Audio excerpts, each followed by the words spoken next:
분당에서 십수년 전에 그 시기 300억 이상 가는 큰 교회를 건축하시고 수만 명의 교회를 섬기시는 그런 아주 유명한 목사님이에요. 작년인가 아마 그 교단, 합동측 교단인 것 같은데 거기 총회장도 하시더라고요.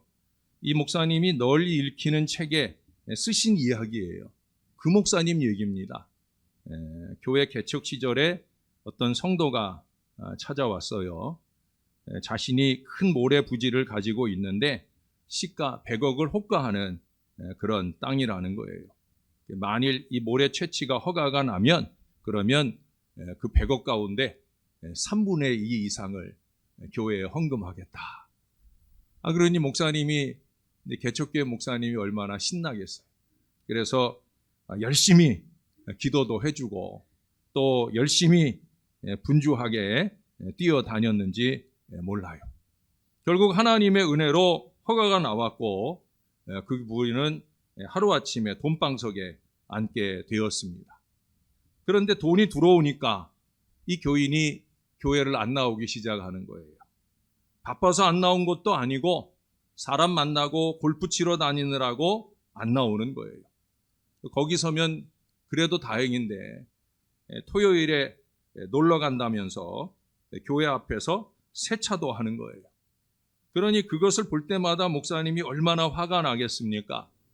그래서 어느 토요일 이제 주일을 준비하려고 강단에 올라가 기도할 때 자신도 모르게 이런 기도가 나오시더라는 거예요. 하나님, 저 꼴을 보십니까? 내가 죽든지 그가 죽든지 해야지 나는 그 꼴 못 봅니다. 오늘은 설악산으로 놀러 간다는데요. 하나님, 제발 설악산 한계령 넘어가다가 자동차 앞바퀴가 절벽 아래로 구르게 해주세요. 그래야 제 속이 시원하겠습니다. 그분이 그렇게 소리를 지르면서 기도를 했다는 거예요.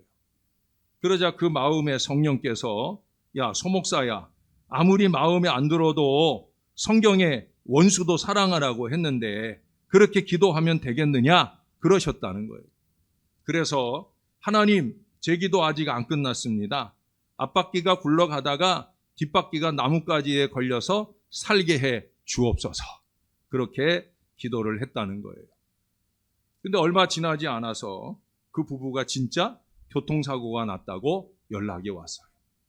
병원에 입원해 있다니까 또 목사가 아무리 미워도 또 가봐야 되잖아요. 갔더니 그 모습이 이렇더랍니다.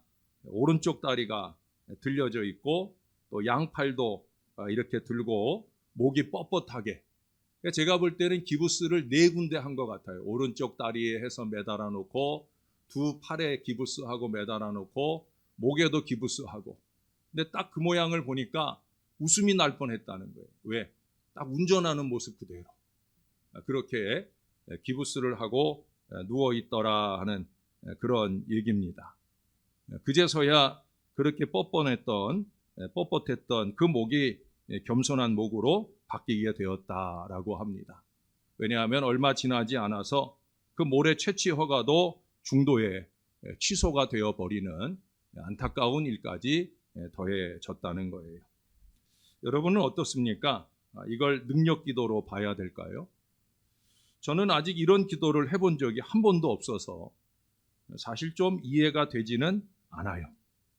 물론 이런 극약 처방의 기도가 그 어리석은 성도를 돌이키게 한 것은 감사한 일이겠으나 저는 이게 진정한 목회적 마음이라고 보지는 않습니다. 그래서 억울한 마음도 들어요. 왜? 이렇게 냉정하고 강력한 목양을 하시는 분도 그렇게 큰 교회를 목회하는데 나름 목회적 양심을 가지고 목양에 힘쓴다 하는 나는 왜 그 정도까지는 안 될까? 물론 큰 교회에 대한 욕심이 있는 건 아니지만 살짝 그런 마음도 들 때가 있다는 거예요. 저는 이런 마음조차도 하나님께나 여러분들께 송구한 마음이 들기도 합니다. 여러분 오늘 본문에 보면은 목회자 예레미야 본인의 마음이 잘 나타나 있어요. 18절을 한 번 더 보시면 슬프다 나의 근심이여 어떻게 위로를 받을 수 있을까? 내 마음이 병들었도다. 21절에도 보시면 딸 내 백성이 상하였으므로 나도 상하여 슬퍼하며 놀라움에 잡혔도다. 구원이 멀어져가는 이스라엘 백성을 바라보면서 한없이 슬퍼하는 목회자 예레미야의 마음이 읽혀집니다. 예레미야는 예언 사역 중간중간에 이런 자기 마음을 표현하고 있어요. 여러분 그 앞에 4장 19절에도 보시면 거기도 이렇게 말합니다. 슬프고 아프다. 내 마음속이 아프고 내 마음이 답답하여 잠잠할 수 없으니 이는 나의 심령이 나팔 소리와 전쟁의 경보를 들음이로다. 슬프고 아프다. 자신에게는 보이고 들리는 것이 정작 들어야 할 이스라엘에게는 아무리 말해도 듣지를 않으니 참 답답하기만 하다는 거예요. 이런 목회적 답답함은 저도 자주 느끼곤 합니다. 때로는 교회를 향해서, 때로는 제가 중보하는 이 나라 이민족을 바라볼 때 저도 이 슬프고 아픈 마음이 끊임없이 저의 마음을 사로잡을 때가 많이 있다는 거예요. 슬프고 아프다. 이것은 진정 저의 마음입니다. 제가 말씀을 접고 목회한다면 몰라도 날마다 교인들과 똑같은 말씀을 묵상하고 그 말씀으로 제가 깨닫는 바를 여러분 교인들도 깨닫기를 바라는 마음. 특별히 최근에 이제 마지막 다니엘서에 이르기까지 우리가 새벽 시간에 대예언서를 새벽마다 강해하면서 그 안에 그 무수한 심판의 예언 말씀을 보면서 정말로 슬프고 아프다 하는 마음이 자주 들어요. 설교를 끝내고 나서 제 기도의 자리에 앉아 무릎을 꿇으면 교회를 향해 성도들을 향해 있어야 할 그 자리에 있지 못한 안타까운 이들을 생각할 때 그들을 위해 중보하는 나의 마음이 슬프고 아프고 또 이 나라 이민족의 이 어려운 시기 온 나라 모든 세상에 겪는 어려움이지만 그런 중에도 우리 한국교회가 이 어려운 때 교회다움을 자꾸 잃어갈 때 성도다움을 자꾸 잃어갈 때 그것을 위해 기도하는 저의 마음은 늘 슬프고 아파요. 남미의 그 아르헨티나와 이 칠레의 그 국경입니다. 국경에는 여러분들도 아마 그 사진을 아마 거의 다 보셨을 거예요. 예수님이 팔을 딱 벌리고 그 산꼭대기에 서 계시는 그 예수상 아주 유명하죠. 이 예수 동상을 두 나라 사이에 세웠어요. 이 동상을 세울 때 이 동상이 서 있는 동안에는 두 나라가 서로 전쟁이 없이 우호관계를 유지하자 하는 합의 가운데 이 동상을 세웠어요. 근데 아이러니하게도 이 동상 때문에 두 나라 사이에 동상이 다 완성될 즈음에 하마터면 전쟁이 일어날 뻔했어요. 그건 왜 그러냐면 칠레 쪽에 어떤 한 사람이 이의를 제기했어요. 어떤 이유였냐면 이 동상의 모양이 가만히 보면 그 동상이 아르헨티나를 향하고 있다는 거예요. 아르헨티나를 향하고 있으니까 칠레 입장에서 보면 예수님이 칠레를 등지고 있다. 그렇게 생각이 되어지는 거예요. 이거는 불공평하다는 거예요. 이러한 글이 올라오기 시작하면서 칠레 사람들의 마음이 막 들끓기 시작합니다. 이것은 안 된다는 거죠. 여러분 일리가 있는 얘기잖아요. 차라리 중간을 보고 서 있든지 해야지 왜 아르헨티나만 보고 서 있느냐. 칠레 사람들의 감정이 점점 거칠어지고 그것이 곧 폭발할 것만 같았어요. 바로 그때 한 기자가 신문에 실은 글 때문에 그 위기를 모면하게 되었다는 거예요. 그 기자는 그 신문에 뭐라고 썼냐고 하면 예수님의 얼굴이 아르헨티나를 향하고 있는 이유가 있다. 그 이유는 뭐냐? 아르헨티나는 예수님의 감시와 감독이 더 필요한 나라라. 그래서 예수님이 그들을 꽉 바라보고 정신 차려라! 하고 그렇게 하고 계시는 거다라고 적었어요. 기가 막힌 얘기 아니에요? 그래 그 얘기에 칠레 사람들이 감동을 받으면서 결국 그 감정이 무마가 되고 무서운 마찰을 피하게 되었다는 거예요. 아주 멋있고 긍정적인 해석이죠. 무슨 일에 있어서나 해석이 중요한 거예요. 싸움을 말리는 해석을 하느냐 아니면 싸움을 부추기는 해석을 하느냐 하는 게 중요하다는 거예요. 근데 대부분 많은 사람들은 싸움을 말리는 해석보다 싸움을 붙이는 해석에 더 잘 넘어가요. 특별히 교회 안에서조차 이건 전혀 신앙적이지도 않은데 또 자기도 말할 때 세상에서는 사회에서는 이런 말을 끄집어대면서 사회적 논리로 교회 안에서 말하는데도 불구하고 안타깝게도 교인들이 솔깃하다는 거예요. 다시 말해 누군가에 대해 어떤 일에 대해 긍정적으로 하는 말은 귀담아 듣지 않고 부정적으로 하는 말에 더욱 솔깃해하는 경우가 많이 있다는 거예요. 여러분, 신령한 지혜가 필요합니다. 그것도 기도하는 사람의 신령한 지혜가 필요해요. 기도 생활이 없으면 세상의 말만 끄집어대는 거예요. 아는 말씀이 없으니 세상의 논리만 자꾸 가져올라 하는 거예요. 그건 비신앙이에요. 그건 세상의 친목회에 가서나 할 일이고 여기는 교회입니다. 여기는 교회입니다. 우리는 이걸 잊지 말아야 돼요. 여러분, 중보자적 입장에 선 목사로서는 하나님의 말씀을 바로 해석하여 증거함으로 여러분 성도들의 삶을 신앙적으로 변화시키고 예비된 심판으로부터 온전한 구원, 상급받는 백성을 만들어 가야 하는 목회적 사명에 충실해야만 합니다. 그러나 여러분 스스로도 잘 아시듯이 그게 쉽지는 않아요. 왜? 오늘날 사람들이 하나님이 원하시는 선하고 아름다운 결단, 하나님과 사람 앞에 그 다짐한 결심들, 특별히 우리가 이제 임직자들을 세우고 우리가 임직식을 할 때 많은 중직자들이 손을 들고 선서를 해요. 이게 누구 앞에 하는 거냐면 하나님과 교인들 앞에 하는 거예요. 과연 그 선서들을 잘 지켜내는 신령한 주님의 일꾼 노릇을 잘하고 있느냐 하는 거예요. 사실은 그런 것들을 잘해야 되는 거죠. 왜? 하나님 앞에 세운 다짐이니까. 이 말씀에 감동된 다짐들을 우리가 잘 지켜내야 되는데 얼마든지 이것은 잘 내팽개친다는 거예요. 그러나 반대로 악한 결심들, 사단에게 또는 사탄적 무리에게 미혹된 마음들은 아주 결연하고 분명하고 신속하게 실천하는 걸 보게 됩니다. 아마 이게 신앙인들의 가장 큰 신앙 모순이 아닌가 생각이 들어요. 신령한 것은 뒷전으로 밀어버리고 세상적, 인간적인 것은 적극적이니 얼마나 이게 비신앙적이에요. 여러분, 근본 공동의회를 앞두고도 여러분 비신앙적인 일을 하지 마셔요. 예? 하나님의 교회의 하나님의 일꾼을 세우는 일이에요. 솔직히 제가 전화통 붙들기 시작하면 얼마나 많은 표들을 움직이겠습니까? 안 그러겠어요? 여기 어르신들 제가 전화해서 누구 찍으라 그러면 찍어요, 안 찍어요? 다 찍죠. 예? 옛날처럼 그런 방식을 쓴다고 하면 제가 원하는 사람, 그것도 죄송한 얘기지만 하나님이 원하는 사람도 아니고 목사가 원하는 사람 다 찍게 해가지고 표를 좌지우지 할 수도 있을 거예요. 그러나 저는 그런 짓거리 안 해요. 예? 그건 세상에서 하는 일이니까. 여기는 교회잖아요. 적어도 기도하는 사람들이라면 세상에서 하는 그런 거 하는 거 아니에요. 그렇게 해서 일꾼 돼봐야 뭐 하겠습니까? 예?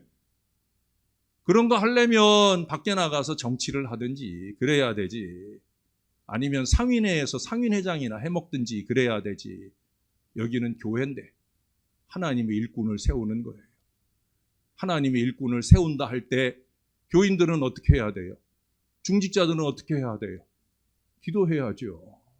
하나님 앞에 기도하면서 정말 목사님의 목회를 곁에서 잘 보필할 사람, 무엇보다 기도하는 신령한 사람, 예배하는 신령한 사람, 믿음의 동역자, 교회의 부흥을 위해서 하나님의 뜻을 이루는 일을 위해서 함께 힘써줄 사람, 그런 신령한 사람들을 세우는데 마음을 모아야 그게 바로 교회잖아요.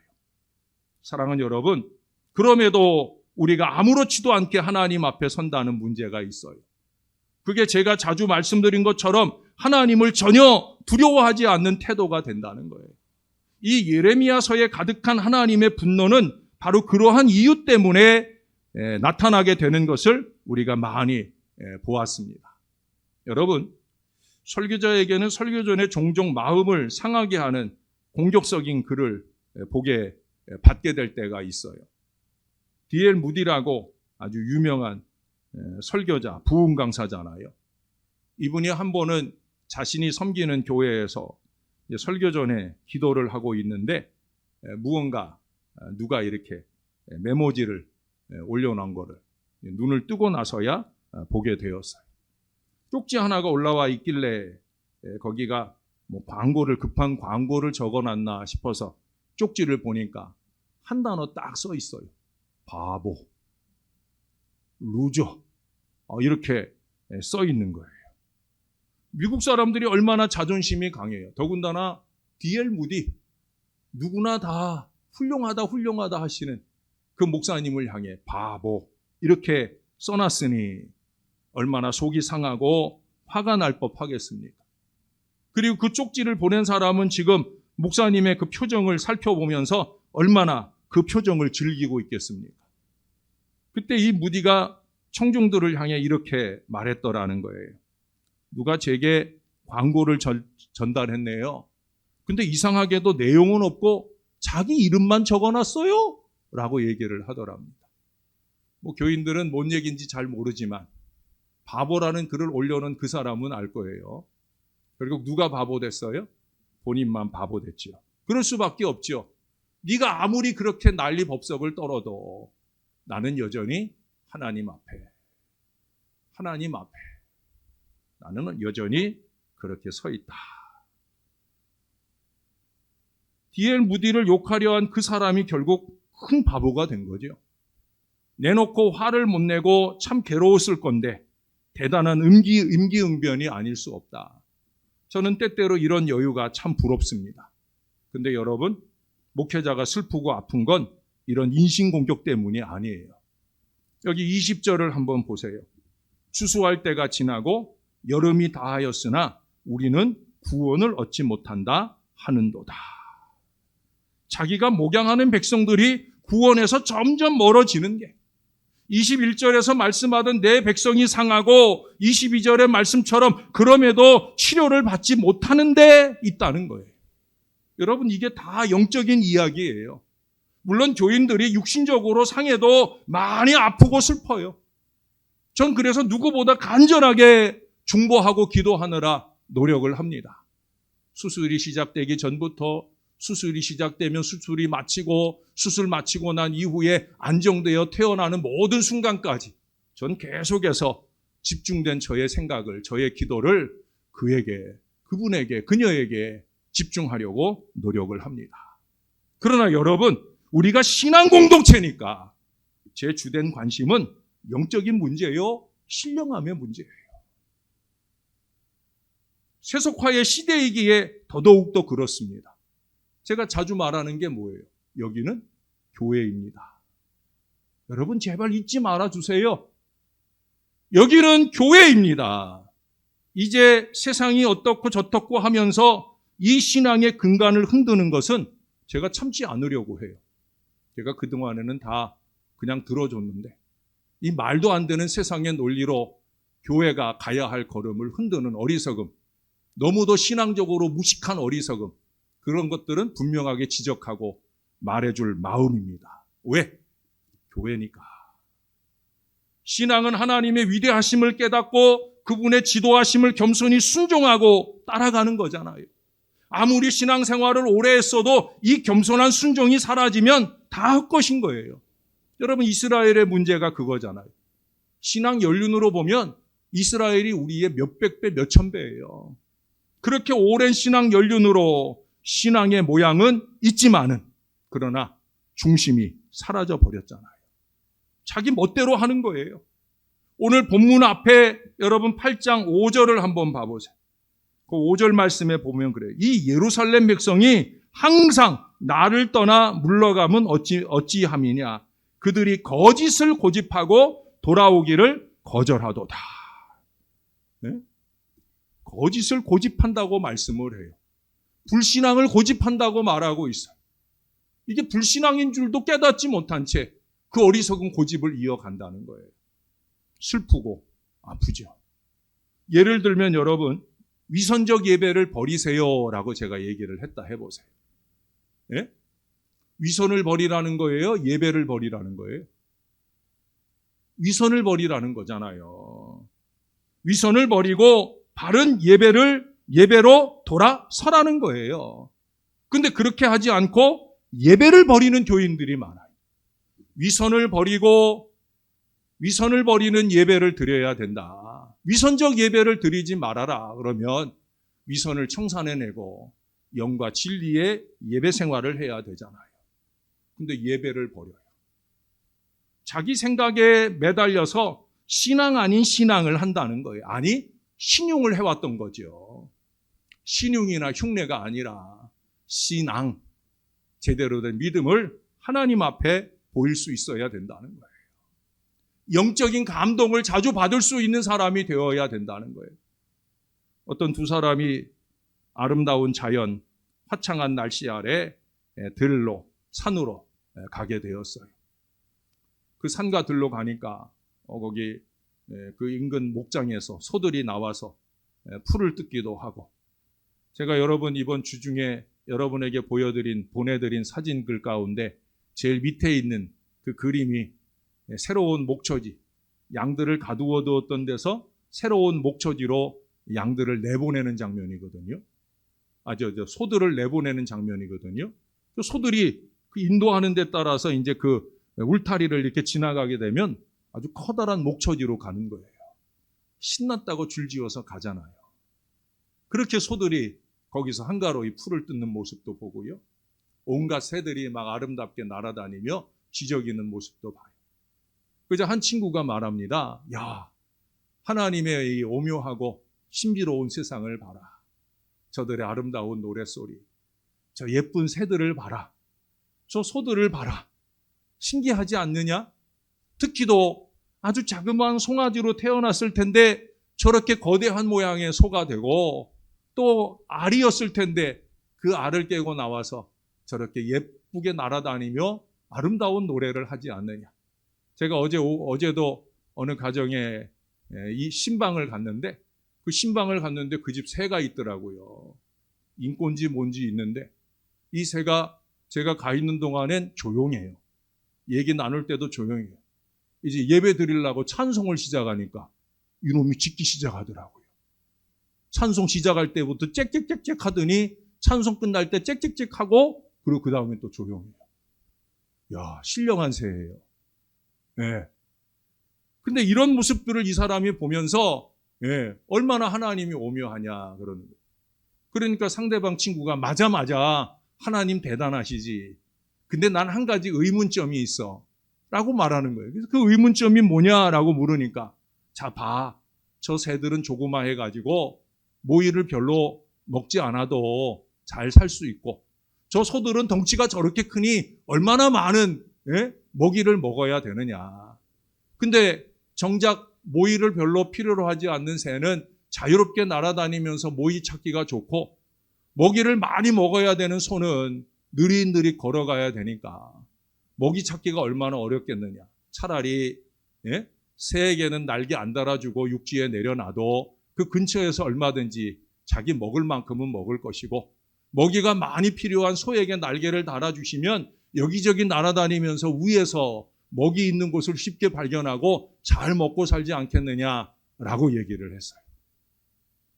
그러니까 상대방 치고 진짜 그러네? 왜 그러셨을까? 라고 하는 순간에 새 한 마리가 날아가면서 그들의 머리 위에다가 새똥을 찍 싸고 지나갔다는 거예요. 자기들의 머리에 새똥이 떨어지자 그들이 아이고, 소똥이 아니길 얼마나 다행이야 라고 얘기를 하더랍니다. 그러면서 그들이 역시 하나님은 위대하시도다 라고 하나님을 찬양했다는 거예요. 여러분, 새똥 하나에도 하나님의 위대함을 깨닫고 인정할 수 있는 거, 그게 바로 신앙이에요. 신앙이라는 것이 거창한 게 아니라는 거죠. 새똥 하나에서도, 베드로가 새벽 아침에 들려오는 닭울음 소리 하나에도 회개하고 무릎 꿇을 수 있는 바로 그 신령함, 그 신앙, 저와 여러분에게는 그게 필요하다는 거예요. 아까 말씀드렸던 새 한 마리도 찬양 소리에 맞춰 곡절을 낼 수 있는 신령함을 갖고 있다 그러면 우린 사람인데, 예? 예배 때 드리는 찬송 한 구절 한 구절에 우리의 영을 담아 하나님께 올려드릴 수 있어야 되지 않겠느냐는 거예요. 사랑하는 여러분, 새똥 같은 말씀을 무수히 들어도, 닭울음 소리 이상의 말씀을 끊임없이 들어도 여전히 자기의 그 거짓된 고집만 옳다고 붙들고 늘어지는 것, 그것은 절대 신앙 아닙니다. 사랑하는 여러분, 목회자가 그걸 보아야 하는 게 제일 슬프고 아프다는 거예요. 거짓된 신앙, 그 고집은 속히 버려야 합니다. 그 이상 불신앙적, 세속적 고집은 속히 버려야 됩니다. 특별히 신앙생활을 하려고 한다고 하면 그렇게 신령해져야 되는 거예요. 지독한 불면증으로 시달리는 입원 환자가 있었습니다. 며칠을 못 자다가 이제 결국 그 못 잤던 게 한 번에 몰아져 가지고 한날 막 초저녁부터 잠이 오는 거예요. 그래서 잠이 들어가지고 아주 깊이 잠이 빠졌어요. 근데 한 10시쯤 됐을까 간호사가 와서 흔들어 깨우는 거예요. 그러면서 이렇게 말하더랍니다. 수면제 먹을 시간이에요. 수면제 드시고 주무세요. 여러분, 잘 자고 있는 사람에게 수면제가 뭔 필요가 있겠습니까? 그냥 가만히 내버려 두는 게 낫는 거지요. 이스라엘이 잘하고 있다고 하면, 오늘 우리가 잘하고 있다면 하나님의 말씀이 뭔 필요가 있겠습니까? 문제는 우리가 못하고 있다는 거예요. 잘하고 있다고 착각은 하고 있는지 몰라도 진짜 잘하고 있지 못하다는 거예요. 교회 안에서 새고 교회 밖에서는 더 새는 인생을 산다고 하는 거예요. 그 이유는 다른 데 있지 않아요. 제가 마태복음 1장을 통해 구원을 새롭게 정리를 해보니까 구원이라는 건 뭐냐? 하나님과 함께 사는 게 구원이다. 여러분, 거기 마태복음 1장에 보면 예수님 이름을 가르쳐 주잖아요. 예수라 하라. 이는 그가 온 세상을 구원할 자이다 라는 이름이에요. 그러면서 또 하나의 이름을 말씀해 주잖아요. 뭐예요? 임마누엘이다. 이 말씀은 뭐예요? 하나님이 우리와 함께 하신다. 결국 하나님이 우리와 함께 하시는 그 예수님, 그 예수님과 함께 사는 것이 바로 구원이다. 우리는 그렇게 하나님이 함께 하시고 역사하시기를 원한다 하면서도, 하나님이 어디든 계신다 말하면서도 정작 하나님이 함께 하시는 것 같은 그런 삶을 살지 못한다는 거예요.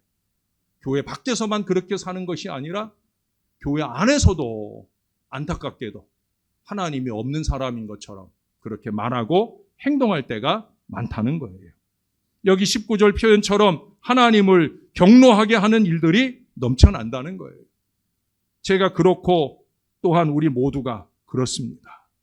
그래서 하나님이 우리에게 말씀을 주시는 거예요. 먼저는 말씀을 준비할 때 저의 마음을 두드리시는 거고요. 그리고 이 말씀을 풀어 여러분에게 전할 때 여러분의 마음을 두드리고 계셔요. 우리의 그 무수한 죄악과 어리석음으로 인해 슬프고 아프신 우리 주님의 탄식을 들려주세요. 여러분, 이러한 어리석음들이 국가적으로 발전하게 되면 그것이 한일 합방이나 6.25 사변으로 나타나게 되는 거잖아요. 우리는 71년 전에 있었던 그 일을 슬프고 아프게 생각을 합니다. 그러나 여러분, 그것만 슬프고 아픈 일이 아니에요. 오늘 우리가 하나님과 함께하는 이 신앙 공동체의 올바른 모습을 지켜내지 않는 것, 그런 것이 우리에게 정말 슬프고 아픈 일이 되어야 되는 거예요. 날마다 잠자리에 들어서 그날 하루를 돌아볼 때 내가 오늘 임마누엘 주님과 함께 동행하지 못한 어리석은 언행으로 살았다. 그것도 다른 곳에서 아니고 교회에서조차 나는 그 어리석음으로 예배 신용을 내고 그 어리석음으로 헌신 흉내를 내었다라고 생각되어질 때 슬프고 아프다. 이 마음을 놓아야 된다는 거예요. 사랑하는 여러분, 이제 목사 혼자의 슬픔과 아픔이어서는 안 됩니다. 저와 여러분들의 애통이 필요하다는 거예요. 근본에 교회가 중직자를 세우는 이유가 그것이잖아요. 영적으로 함께 기도하고 함께 아파할 사람을 세우고자 하는 거예요. 우리 목사님이 슬프고 아파하며 기도하는 일이 뭔가? 그 기도를 나누어 가길 원하는 사람. 그래서 기도의 사람, 신령한 사람이 우선이다. 제가 그런 강조를 하는 거예요. 여러분 제발 눈을 좀 크게 뜨세요. 누가 신령한 사람이냐? 누가 기도의 사람이냐? 누가 진정한 예배의 사람이냐? 여러분 그런 사람들이 세워질 수 있도록 여러분들이 마음을 모을 수 있어야 된다는 거예요. 예레미야의 심정을 자기 자신에 대해 우리의 가정과 교회와 나라를 향해 가질 수 있어야 됩니다. 아직 치료의 가능성이 있을 때, 아직 회복의 실마리가 남아있을 때, 꺼져가는 불씨를 살려주시는 우리 하나님의 긍휼이 기대되어질 때 슬프고 아픈 그 마음으로 함께 울며 저와 함께 기도하셔야 된다는 거예요.